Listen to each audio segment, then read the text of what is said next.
नमस्ते, मैं प्रभात प्रियदर्शी, आप सभी का प्रियदर्शी आईएएस में स्वागत है। आज आप सभी के लिए ईडीएसटी घटना चक्र वार्षिकांक जो आज इस पर आंक का फिगर बना हुआ वो लेकर के आए हैं। उसमें टॉपिक है सी नंबर है अंतर्राष्ट्रीय सम्मेलन। तो अंतर्राष्ट्रीय सम्मेलन बैठक, इससे संबंधित जितने भी करंट अफेयर्स हैं वो सभी आपके साथ चर्चा करूँगा एक एक करके। सभी एग्जाम उपयोगी है, परीक्षा उपयोगी है। चलिए स्टार्ट करते। इससे पहले कि मेरे चैनल पर आप नए हैं, पहले सब्सक्राइब करें, बेल आइकन प्रेस करें, जिससे कि आपको नोटिफिकेशन मिलता रहेगा। लाइक, कमेंट और शेयर करें। स्टार्ट होता है यहाँ से। Voice of global south summit. इसका आयोजन किसने करवाया? इसका आयोजन भारत के द्वारा करवाया गया है। ठीक है, 12 से 13 जनवरी 2023 के मध्य भारत द्वारा ठीक है, याद रखेंगे इसे, भारत द्वारा करवाया गया इस समिट। इसलिए इम्पोर्टेंट, इसलिए चर्चा में है। पर्चा मैंने समझ ज़्यादा कहा था, जो चर्चा है वो पर्चा में आता है। तो भारत के द्वारा वॉइस ऑफ ग्लोबल साउथ शिखर सम्मेलन का आयोजन है। Voice of global south summit का आयोजन किया गया है। ठीक है, एक नई एवं अनूठी पहल है। ठीक है, ये पहली बार हुआ, एक अनूठी एवं नई पहल है। तो पहली बार हुआ है, चर्चा में भी है, तो पर्चा मानने की संभावना ज़्यादा है इसके। देखिए, प्रधानमंत्री का जो नारा है पीएम मोदी का, ठीक है, पहल सबका साथ सबका विकास, पहले दिया था उन्होंने नारा कि सबका साथ सबका विकास। इसका विश्वास जुड़ गया आगे, सबका विश्वास, अब आ गया सबका प्रयास भी जुड़ गया। सबका साथ सबका विकास, सबका विश्वास तथा सबका प्रयास विजन से प्रेरित है। ठीक है, इससे संबंधित इतना ही क्वेश्चन आएगा कि voice of global south summit का आयोजन किसके द्वारा करवाया गया? तो भारत के द्वारा करवाया गया। ठीक है, कब हुआ? जनवरी 2023 में। ठीक है, ये 12 से 13 जनवरी। ये क्या है? इसमें नारा किससे प्रेरित है? तो प्रधानमंत्री का एक नारा है, सबका साथ सबका विकास, सबका विश्वास और सबका प्रयास से जो विजन है पीएम मोदी का, उससे इसे प्रेरित है। चलिए आगे बढ़ते हैं। देखिए उद्देश्य क्या है। देखिए उद्देश्य आपसे पूछ सकता है। उद्देश्य वैश्विक दक्षिण के देशों को एक साथ लाना है। वैश्विक दक्षिण के देशों को एक साथ लाना, एक मंच पर लाना है। ठीक है, जिससे एक साथ लाना है। ठीक है, जिससे वह एक साझा मंच अपने दृष्टिकोण एवं प्राथमिकताओं को साझा कर सके। ठीक है, इस सम्मेलन का केंद्रीय विषय क्या, थीम क्या है? थीम आपसे पूछ सकता है। आवाज़ की एकता, उद्देश्य की एकता, ये थीम है। क्या है? आवाज़ की एकता एवं उद्देश्य की एकता, ये थीम है। ठीक है, वर्चुअल रूप से हुआ, 10 सत्र इसमें शामिल हुआ। ठीक है, देखिए ये क्वेश्चन एग्जाम में आ सकते हैं क्योंकि पहली बार है और भारत के द्वारा इसकी शुरुआत की गई है। भारत के द्वारा शुरुआत की, इसमें विजन क्या है, थीम क्या है, उद्देश्य क्या है, ठीक है, किस विजन से प्रेरित है, ये सभी क्वेश्चन आपसे पूछे जा सकते हैं। तो तैयार रहें।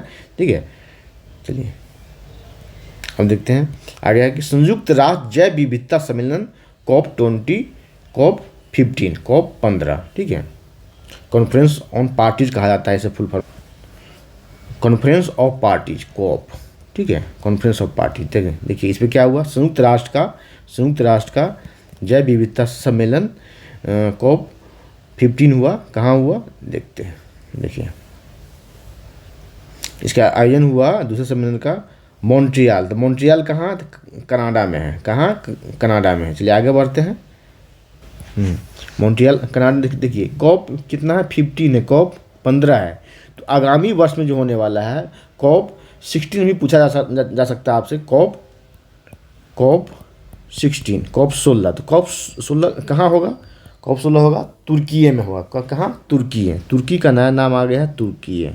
ठीक है, ये भी एक करंट अफेयर्स का है क्वेश्चन है कि तुर्की का नया नाम तुर्की हो गया, तुर्की है। तो COP16 कहाँ होगा? तो तुर्की में होगा। कब होगा? तो ये होगा आपका, इसका आयोजन होगा 2024 में तुर्की में होगा। चलिए आगे बढ़ते हैं।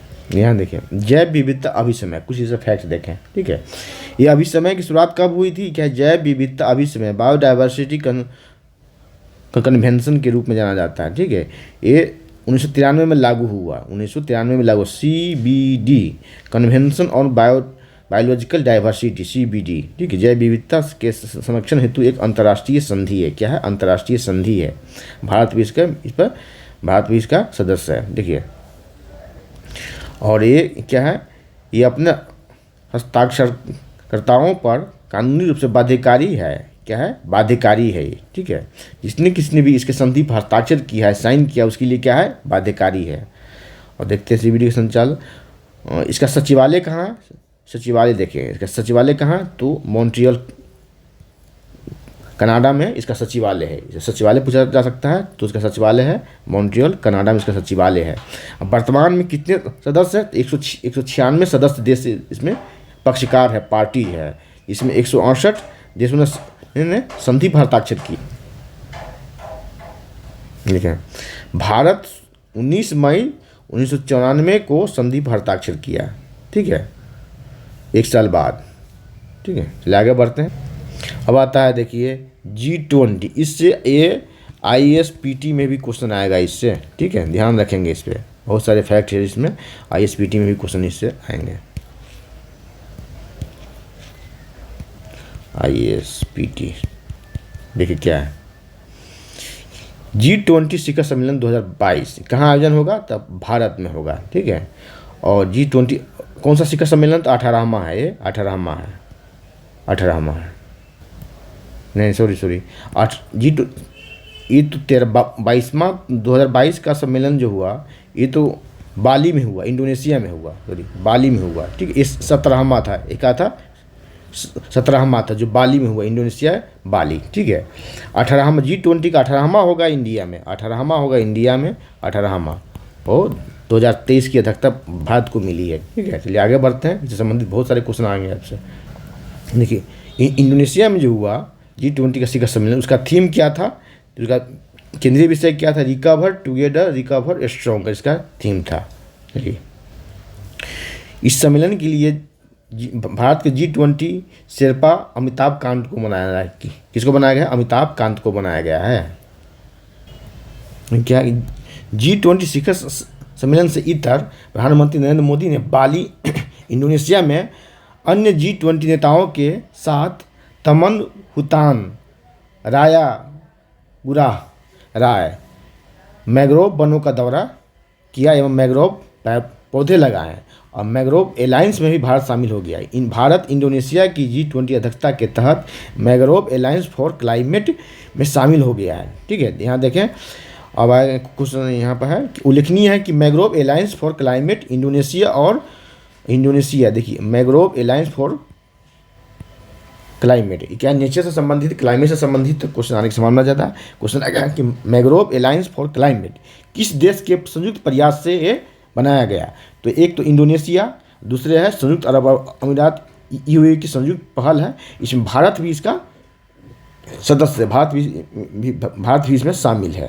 ठीक है, इसको लॉन्च किया गया था मैंग्रोव एलायंस फॉर क्लाइमेट को नवंबर मिस्र में COP27 हुआ था। COP27 हुआ था, जलवायु परिवर्तन पर COP27 हुआ था, उसमें इसको लॉन्च किया गया था। ठीक है, और COP27 हुआ था मिस्र में, तो COP28 यहीं होगा, आपको दुबई में होगा। COP28 कहाँ होगा? दुबई में होगा, दुबई UAE में होगा। चलिए आगे बढ़ते हैं। यहाँ से क्वेश्चन आ सकते हैं आपको। देखिए G18वां शिखर सम्मेलन का आयोजन भारत करेगा 2023 में। देखें, भारत की G20 की अध्यक्षता वसुधैव कुटुंबकम या एक पृथ्वी, क्या है? एक पृथ्वी एक कुटुंब एक भविष्य, one earth one family one future के केंद्रीय विषय पर आधारित है। भारत में 18वां G20 शिखर सम्मेलन होने जा रहा है। इसका आपसे थीम पूछा जा सकता है। थीम क्या है? तो वसुधैव कुटुंबकम। ठीक है, वसुधैव कुटुंबकम। ठीक है, या इसका अर्थ होता है, संस्कृत शब्द है, एक पृथ्वी एक कुटुंब एक भविष्य, one earth one family one future. इसका क्या केंद्रीय विषय है, थीम है। ठीक है, और इसको कहाँ से लिया गया है? वसुधैव कुटुंबकम को कहाँ से लिया गया है? तो महाउपनिषद से लिया गया है। आपसे यहाँ से भी क्वेश्चन आ सकता है, इसे लिया गया है महाउपनिषद से। कहाँ? महाउपनिषद से लिया गया है। ठीक है, इस संस्कृत पाठ से लिया महाउपनिषद। उपनिषद का नाम पूछ देगा, 4 नाम दे देगा किस उपनिषद से, तो महाउपनिषद से लिया गया है। ठीक है, लोगो। ठीक है, लोगो में क्या है? राष्ट्रीय ध्वज के जीवंत 3 रंग है, केसरिया सफ़ेद और नीला हरा, 4 रंग है। ठीक है, इसके लोगों में 4 रंग है। केसरिया, भारत के तिरंगा में जो 4 रंग है, केसरिया सफ़ेद हरा और नीला। नीले रंग से क्या होता है? उस पर चक्र बना होता है। ओके, ये तो हो गया भारत इसके लोगो।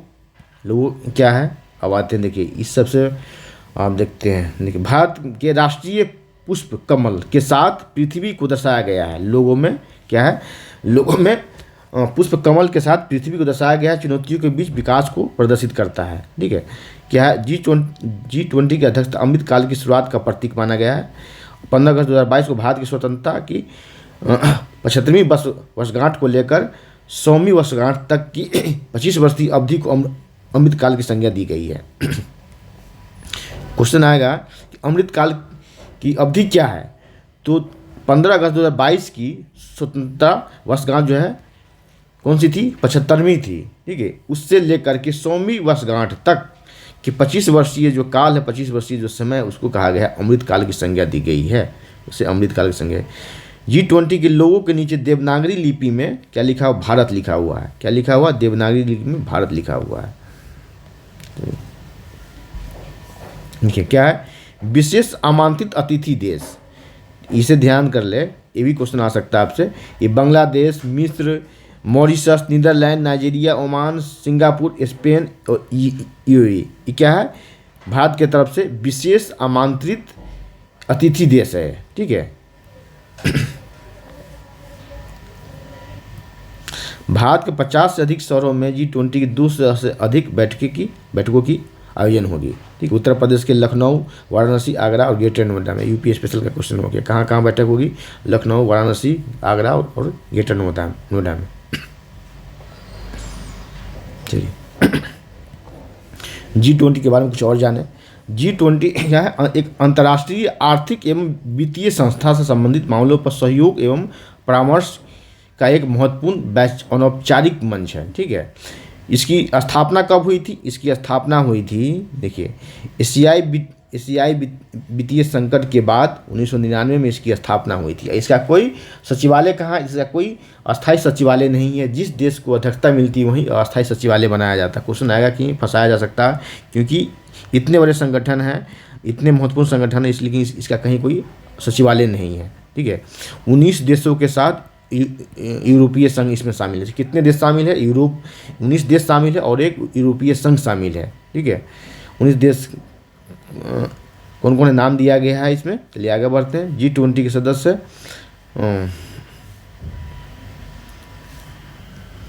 वैश्विक GDP का 85% और वैश्विक ट्रेड का, व्यापार का 75% हिस्सा रखता है। ठीक है, और पॉपुलेशन में 2/3, ठीक है, वैश्विक पॉपुलेशन में जो 2/3 हिस्सा रखता है। यहाँ देखिए G20 digital innovation alliance, G20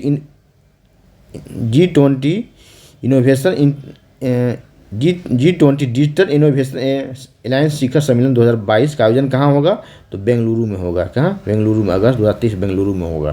चलिए इससे संबंधित इतना ही, आगे बढ़ क्या, संयुक्त राष्ट्र जलवायु परिवर्तन सम्मेलन 2022, तो इसका आयोजन कहाँ हुआ, तो शर्म अल शेख कहाँ है, मिस्र में। मिस्र के ही राष्ट्रपति अब्दुल फतेह अल सीसी 74वें गणतंत्र दिवस पे भारत में मुख्य अतिथि थे, याद रखेंगे आप। ठीक है, और मिस्र को ही शामिल किया गया है न्यू डेवलपमेंट बैंक, ब्रिक्स का जो न्यू डेवलपमेंट बैंक है उसमें शामिल किया गया है मिस्र को। चलिए आगे बढ़ते हैं। 26वां हुआ था यूके ग्लासगो में। ठीक है, और 27वां कहाँ होगा, 27 में होगा G20 का 27वां शिखर सम्मेलन कहाँ होगा, G20 का 27वां शिखर सम्मेलन कहाँ होगा, यहाँ देखते हैं G20 का बोल दिए। COP27 कहाँ होगा, COP27 संयुक्त राष्ट्र जलवायु परिवर्तन सम्मेलन COP27 कहाँ होगा,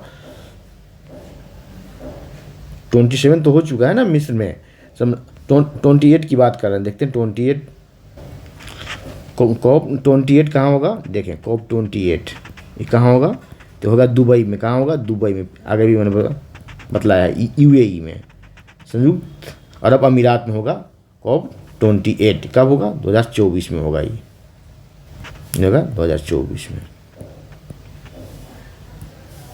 इसे ठीक करेंगे, 2024 नहीं होगा, 2023 होगा, ये 2023 में। कहाँ, 2023 में होगा, 2023। कब से कब के बीच होगा, तब 30 नवंबर से 12 दिसंबर, 30 नवंबर से 12 दिसंबर 2023 के बीच में होगा, 2023 के बीच में होगा दुबई में। चलिए आगे बढ़, अब देखें 22वां SCO शिखर सम्मेलन, शंघाई सहयोग संगठन 22वां, ठीक है, ये कहाँ हुआ? तो 22वां जो हुआ था समरकंद में हुआ। समरकंद कहाँ? उज्बेकिस्तान में है उज्बेकिस्तान। चलिए आगे कहाँ होगा? 23वां कहाँ होगा उस पर बात। 23वां जो होगा, 23वां, ठीक है, SCO का बैठक ये होगा, इसकी अध्यक्षता मिली है भारत को। किसकी? भारत को मिली है, ठीक है, भारत को इसकी अध्यक्षता मिली है, भारत को इसकी अध्यक्षता मिली है, ठीक है। और भारत और पाकिस्तान एक साथ शामिल हुआ था 2017 में, इसमें शामिल हुआ था 2017 में, भारत और पाकिस्तान एक साथ शामिल हुआ था 2017 में शामिल हुआ था, ठीक है। और इससे संबंधित क्वेश्चन ये IAS प्री के लिए भी है, ठीक है, IAS PT के लिए भी क्वेश्चन है कि भारत के एक शहर को इसके लिए सांस्कृतिक राजधानी बनाया गया है, ठीक है, वाराणसी को, ठीक है, वाराणसी को सांस्कृतिक राजधानी के रूप में इसमें नामित किया गया है कि किसके द्वारा? तो SCO के द्वारा, शंघाई सहयोग संगठन के द्वारा, ठीक है। और ईरान को इसकी सदस्यता देने पर वार्ताएं चल रही है, ईरान को अस्थायी सदस्य बनाने पर इस पर वार्ताएं चल रही है। चलिए आगे बढ़ते हैं ना। SCO की पर्यटन एवं सांस्कृतिक राजधानी नामित होने वाला वाराणसी पहला शहर है, ठीक है, पहला I2U2, ठीक है, I2 इसका पहले फुल फॉर्म देखें, ये पहला हुआ है, ये भी IAS PT के लिए क्वेश्चन है, ठीक है, इससे संबंधित क्वेश्चन आएंगे I2, ठीक है। तो I से इंडिया, I2 दो बार I है, I डबल है, इजराइल, तीसरा है USA और UAE, ठीक है, UAE 4 हो गया ना, I2U2, ठीक है। I से double I India, Israel, UAE, यही आपको फुल फॉर्म पूछ लेगा, नाम पूछ ले कौन कौन से देश शामिल है। इंडिया, इजराइल, USA और UAE इसमें शामिल है। जिसका पहला शिखर सम्मेलन भारत के द्वारा किया गया, किसके द्वारा किया गया? भारत के द्वारा किया। चलिए आगे बढ़ते, यहाँ देखिए क्या दिया है I2U2 समूह के बारे में। 4 देश में शामिल है। I2 का अभिप्राय है इंडिया और इजराइल, U2 से अभिप्राय है संयुक्त राज्य अमेरिका और संयुक्त अरब अमीरात। अक्टूबर 2021 में आयोजित उपयुक्त 4 देशों के विदेश मंत्रियों की बैठक के दौरान इस समूह की परिकल्पना की गई, ठीक है। I2U2 क्या है? इस समूह पश्चिम एशिया एवं दक्षिण एशिया को अमेरिका से जोड़ता है। इस समूह में शामिल प्रत्येक देश एक दूसरे से लाभान्वित होंगे।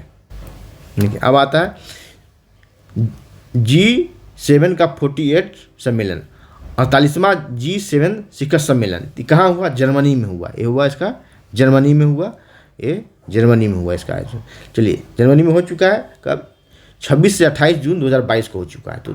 तो 49वां कहाँ होगा? 49वां देखें, ये आगे यही आपसे क्वेश्चन पूछा जाएगा। ये होगा जापान में। कहाँ होगा? जापान में होगा।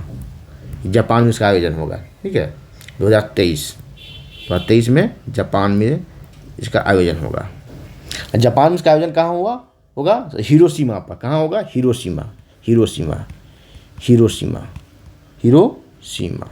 हिरोशिमा के बारे में आप लोग जानते होंगे। द्वितीय विश्व युद्ध के समय यहाँ एटम बम गिराया गया था अमेरिका के द्वारा। चलिए आगे बढ़ते हैं। अब था है सी खत्म हो गया। अब डी अंतर्राष्ट्रीय निर्वाचन, मतलब कि वैश्विक स्तर पर, अंतर्राष्ट्रीय स्तर पर किस देश में कौन सा निर्वाचन हुआ, कौन से राष्ट्रपति बने हैं, प्रधानमंत्री बने, शासनाध्यक्ष बने हैं, तो उसके बारे में इस पर दिया गया है। एक एक करके बात करते हैं।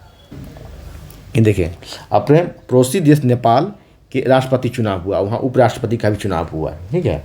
तो रामचंद्र पौडेल जो हैं वहाँ के राष्ट्रपति के रूप में शपथ लिए हैं, राष्ट्रपति बने हैं। रामचंद्र पौडेल वहाँ के राष्ट्रपति बने हैं। और ये तीसरे राष्ट्रपति है, क्या है? थर्ड राष्ट्रपति है, थर्ड प्रेसिडेंट है वहाँ के। चलिए, उससे पहले कौन थी? विद्या देवी भंडारी, तो उसका स्थान इन्होंने लिया है। जब राष्ट्रपति की बात हो रही है नेपाल के राष्ट्रपति की, तो उपराष्ट्रपति की भी बातें कर लेते हैं। देखिए, रामचंद्र प्रसाद यादव, राम सहाय प्रसाद यादव, क्या नाम है? राम सहाय प्रसाद यादव नेपाल के उपराष्ट्रपति बने हैं। ये बने हैं उपराष्ट्रपति बने हैं। चलिए, राष्ट्रपति रामचंद्र पौडेल और राम सहाय प्रसाद, दोनों राम ही हैं, दोनों राष्ट्रपति और उपराष्ट्रपति बने हैं क्रमशः। चलिए आगे बढ़ते हैं। आगे है वियतनाम के राष्ट्रपति चुनाव। निर्वाचन संपन्न हुआ। इस चुनाव में कौन जीते हैं वहाँ? बो बैन थुओंग। बो बैन थुओंग वहाँ के वियतनाम के नए राष्ट्रपति बने। वियतनाम भी चर्चा में है, तो पर्चा होने की संभावना ज़्यादा है। आप अच्छे से करके जाएंगे इसका नाम को, ठीक है, ध्यान रखेंगे। चलिए आगे है शी जिनपिंग, पुनः चीन के राष्ट्रपति बने। ये तो बहुत चर्चा में रहता है, ठीक है। और चीन के सबसे ताकतवर, कहा गया है कि माओ से तुंग के बाद वहाँ सबसे शक्तिशाली नेता हुआ करता था माओ से तुंग। इसने उसी के नाम पर, उसी के विचारधारा पर माओवादी संगठन पूरे विश्व में फैला हुआ, माओ से तुंग, ठीक है, माओवादी उसी कहा था, माओ से तुंग सबसे शक्तिशाली था, सबसे क्रूर था। और उसके बाद कहा जा रहा है सब, उसके बाद माओ से तुंग के बाद सबसे शक्तिशाली जो है यही बन गया शी जिनपिंग, ठीक है। तीसरी बार राष्ट्रपति बना है 5 वर्षों के लिए, ठीक है, क्योंकि वहाँ के संविधान में संशोधन करके अपने कार्यकाल, अपने अधिकार क्षेत्र में बढ़ोतरी किया है, बढ़ोतरी करके सबसे ताकतवर बन चुका है। अब आते हैं नाइजीरिया राष्ट्रपति चुनाव 2023। यहाँ के राष्ट्रपति कौन बने हैं? बोला अहमद अदेकुनले टिनुबू वहाँ के राष्ट्रपति बने हैं, ठीक है, वहाँ के राष्ट्रपति बने हैं नाइजीरिया के। चलिए आगे बढ़ते हैं। अब आते इक्वेटोरियल गिनी प्रधानमंत्री, ठीक है, इक्वेटोरियल गिनी प्रधानमंत्री नियुक्त हुआ है। कहाँ? इसका नाम क्या है? तो मैनुएला रोका बोटे, मैनुएला रोका बोटे, नाम भी अजीब है, मैनुएला रोका बोटे इक्वेटोरियल गिनी के राष्ट्रपति बने हैं। चलिए आगे बढ़ते हैं। अब आते हैं बांग्लादेश, अपने पड़ोसी देश बांग्लादेश के राष्ट्रपति चुनाव, ठीक है। तो मोहम्मद शहाबुद्दीन चुप्पू वहाँ बांग्लादेश के नए राष्ट्रपति बने। शेख हसीना वहाँ की प्रधानमंत्री है, ठीक है। चलिए आगे बढ़ते हैं। साइप्रस राष्ट्रपति चुनाव 2023। राष्ट्रपति निर्दलीय प्रत्याशी वहाँ जीता है, निर्दलीय प्रत्याशी, उसका नाम है निकोस क्रिस्टोलोडाइस, ठीक है, वहाँ के राष्ट्रपति बना है। चलिए आगे बढ़ते हैं। चेक गणराज्य के बारे में देखते हैं। चेक गणराज्य के राष्ट्रपति चुनाव 2023, ठीक है। वहाँ तो नाटो समिति के पूर्व अध्यक्ष पेट्रा देखिए नाम है पेट्रा पोवेल विजयी रहा। और दूसरी बात कि नाटो सैन्य समिति के पूर्व अध्यक्ष भी रहा है, ठीक है, चेक गणराज्य का, ये वहाँ का राष्ट्रपति बना है। चलिए और आते हैं न्यूजीलैंड के नए प्रधानमंत्री। ये कौन बना है? न्यूजीलैंड के क्रिस हॉपकिंस जो है न्यूजीलैंड के 41वें प्रधानमंत्री बना है। चलिए आगे बढ़ते हैं। नेपाल के नए प्रधानमंत्री तो पुष्प कुमार दहल जो है, पुष्प कुमार दहल, इसके उप में प्रचंड भी कहा जाता है, नेपाल के प्रधानमंत्री है। और नेपाल में माओवादी आंदोलन के जनक इसे ही कहा जाता है। इसी के अथक प्रयास से, आंदोलन से जाकर के राजतंत्र की समाप्ति हुई और 2008 में वहाँ गणतंत्र स्थापित हुआ, ठीक है। आगे बढ़ते हैं।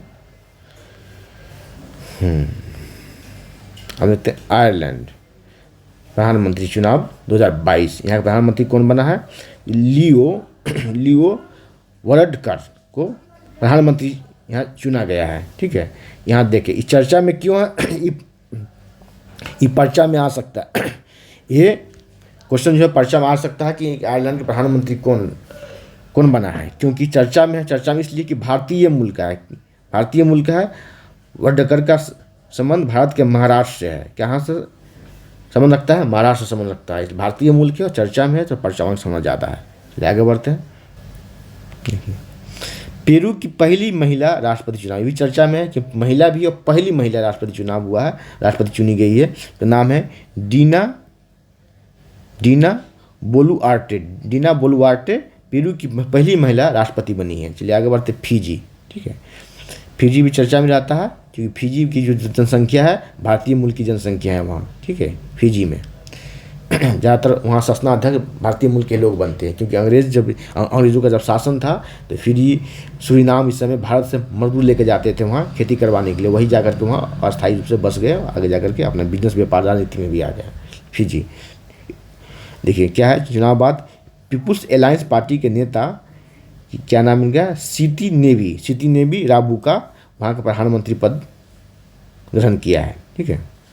आगे बढ़ते हैं। मलेशिया आम चुनाव 2022। अनवर इब्राहिम मलेशिया के 10वें नए पीएम बने हैं। क्या बने हैं? 10वें नए प्रधानमंत्री बने अनवर इब्राहिम, का नाम है अनवर इब्राहिम, ठीक है। उन्होंने इस्माइल साबरी याकूब का स्थान लिया है। चलिए अब है स्लोवेनिया राष्ट्रपति चुनाव 2022, इसका नाम है नताशा पर्क-मूसर, यहाँ की पहली महिला राष्ट्रपति भी पहली महिला राष्ट्रपति बनी है। चलिए आगे बढ़ते हैं। डेनमार्क आम चुनाव देखते हैं क्या है। इससे संपन्न हुआ, यहाँ सोशल डेमोक्रेटिक पार्टी विजय रही। ठीक है, इसके नेता कौन है, कौन बना राष्ट्रपति? मेटे फ्रेडरिक्सन ने यहाँ प्रधानमंत्री पद ग्रहण किया है। कहाँ? डेनमार्क में, आम चुनाव 2022 में। चलिए आगे बढ़ते हैं। और इजराइल विधायी चुनाव 2022, ठीक है। यहाँ सीनेट में जो है 120 सदस्य है इजराइल के सीनेट में, और बेंजामिन नेतन्याहू यहाँ के पीएम बने। इनकी राजनीतिक पार्टी के नाम है लिकुड पार्टी, ठीक है। आगे बढ़ते हैं। और ऋषि सुनक ब्रिटेन के पीएम बने भी बहुत चर्चा में रहा है, तो पर्चा माने सोना ज़्यादा है, बहुत चर्चा में रहा, भारतीय मूल का है। ठीक है, इसकी राजनीतिक पार्टी रही है कंजर्वेटिव पार्टी। ठीक है, आप इस भी पूछा जा सकता है कि हाल ही में ब्रिटेन के पीएम बने भारतीय मूल के ऋषि सुनक के राजनीतिक पार्टी का नाम क्या है, तो कंजर्वेटिव पार्टी है, कंजर्वेटिव पार्टी। ठीक है,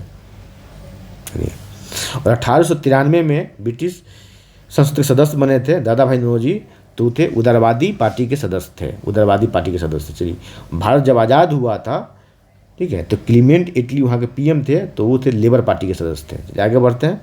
लीज ट्रस का स्थान लिया, और ये जो है पीएम जो बना है सुनक, ये 57वां पीएम है, क्या 57वें स्थान है इसका। चलिए आगे बढ़ते हैं। क्रम है, इस क्रम की पीएम है ये।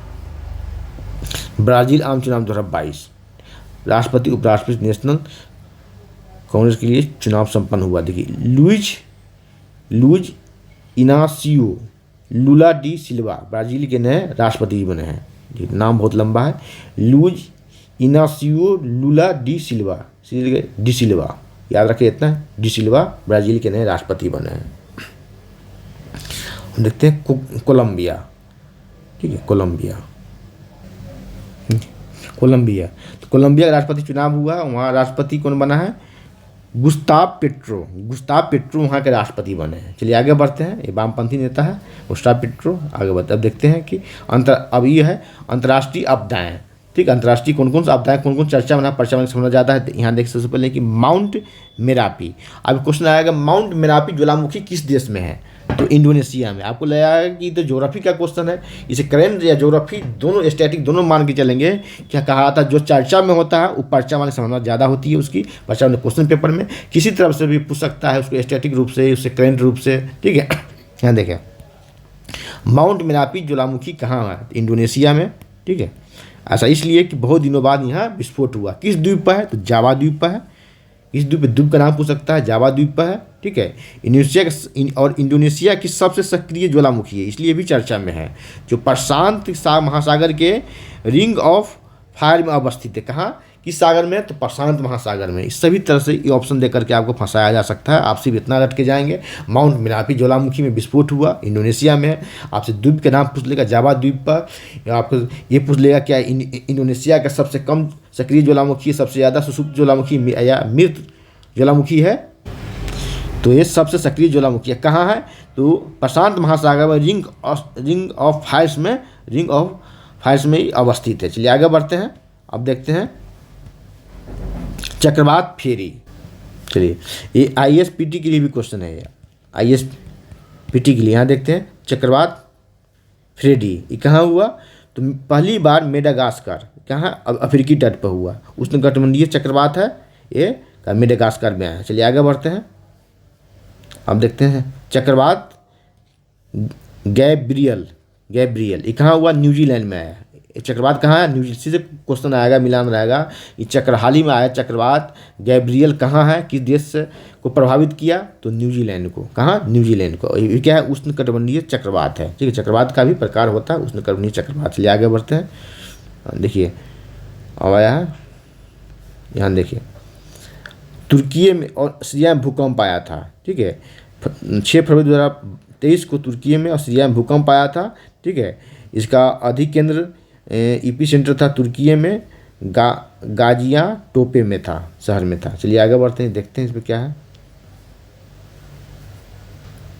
ये और इसी में रेस्क्यू के लिए ऑपरेशन दोस्त चलाया गया। किसके द्वारा? भारत सरकार के द्वारा ऑपरेशन दोस्त चलाया। क्वेश्चन आया कि ऑपरेशन दोस्त किस देश में चलाया गया? तो ज़्यादा चर्चा में तुर्की है, लेकिन सीरिया में भी भूकंप आया, सीरिया भी प्रभावित रहा था, तो रहेगा तुर्की, सीरिया, ए और दो दोनों कोई नहीं, तो ए और दो दोनों मतलब तुर्की और सीरिया दोनों में ऑपरेशन दोस्त चलाया गया भारत सरकार के द्वारा, क्योंकि सीरिया कम चर्चा में, तुर्की ज़्यादा चर्चा में रहा है। चलिए आगे बढ़ते हैं। जोशीमठ भू धसाव ये कहाँ है? तो उत्तराखंड में है। ठीक है, उत्तराखंड में, उत्तराखंड के चमोली जिले में एक शहर है। ठीक है, जोशीमठ, वहाँ भू धसाव हो रहा है, लैंड स्लाइड हो रहा है। चलिए आगे बढ़ते, धरती फट रही है। ये क्या है? प्राकृतिक आपदा है। इससे संबंधित क्वेश्चन आपसे मेंस में रह सकता है, इंटरव्यू में पूछा जा सकता है। ठीक है, चलिए आगे बढ़ते हैं। चक्रवात मैंडस, चक्रवात मैंडस कहाँ? भारत के पूर्वी तट बंगाल की खाड़ी में आया, उष्णकटिबंधीय चक्रवात है, चक्रवात मैंडस। ठीक है, तो क्वेश्चन सीधा आएगा कि किस कहाँ आया? तो बंगाल की खाड़ी में आया, उष्णकटिबंधीय चक्रवात है। ये क्या है?